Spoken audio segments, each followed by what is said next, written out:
So the original game had a lot of great features, and in the Rise of the Triad reboot, we intend to bring all these features back.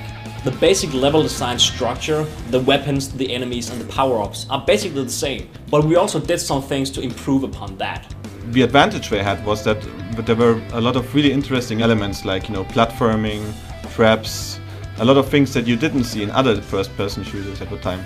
So that's something we wanted to keep in our game. Another thing we focused on as designers was to take a look at the original design and see how we could improve on the atmosphere of it.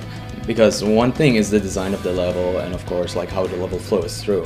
But the other thing is to actually keep the player immersed in some way. And for this, like the original did not have NPCs, but in our game we will actually, like for example in the level I'm working on right now, we will have a prison where you will actually see NPCs behind bars that will not be like enemies.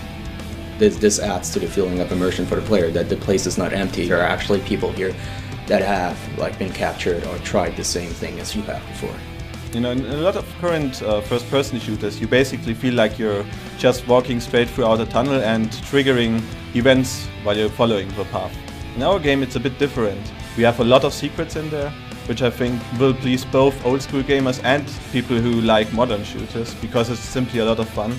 We really reward players for exploring the levels, and you can search some more for hidden areas. That's something you don't really find that much in modern games.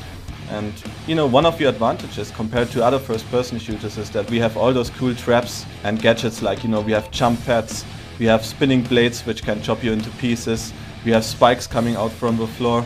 So there's a bit of an adventure feeling to it.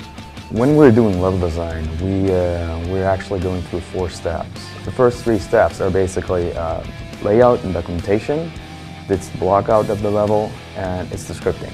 In the scripting, we basically make sure that everything works as intended, doors open as they should, events happen as they should, and everything works properly.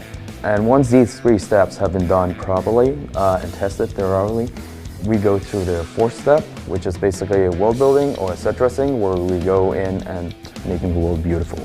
The original was known for having a lot of destructible items in the game, so we're introducing destructible environments as well. So you'll be able to see a lot of debris falling off the walls when you hit them with rocket launchers. You'll be able to see jibs flying all over the place, and you'll be able to break almost every object in the game into pieces.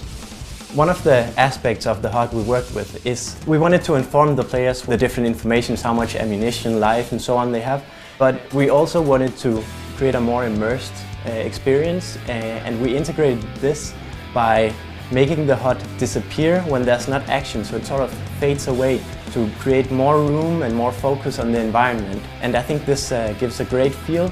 But whenever you shoot the gun or something happens, you pick up a coin or anything, it sort of comes back to life, so you can get the status and get these informations again. When all the assets are done and they are put into the game, the environment becomes so much more real.